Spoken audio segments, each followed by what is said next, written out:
Our youth pastor challenged us with Matthew 25, where it talks about the verse that if you visit people in prison or give to those who don't have clothes and feed those who are hungry, you're not only serving them, but you're serving Christ.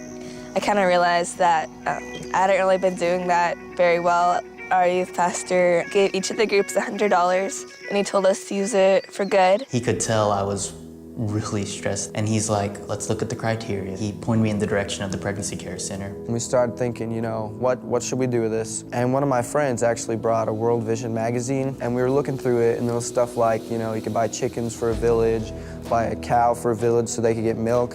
And then you go towards the back, and there's the bigger projects, and there's one where you could buy a well for a village. You could help fund the money to drill a well in a foreign country. Yeah, we're teenagers, how are we gonna get $2,600? What are we gonna do? I pulled up to the Pregnancy Care Center, and they asked why I had so much stuff, and I said, I'm part of a church, and my youth pastor challenged us to help people in need, ask them what they needed most, and they said diapers and wet wipes. We go through them a lot. So I went to Walmart and bought a whole bunch of diapers and wet wipes. A couple from our church, they were talking about how they go up to the detention center and they just kind of speak into the girls' lives. So one of the girls called from our group. She asked if we could give the prison some Bibles and asked if they had any other needs. And she said that they did, like socks and toothpaste and toothbrushes and deodorant. We realized that if we're gonna get all this other stuff, we're not gonna have enough money, but we really, really wanted to do this. For my birthday party, instead of asking for presents, I asked for people to donate. So with that, we bought the socks. One of the girls from our group, Megan, she called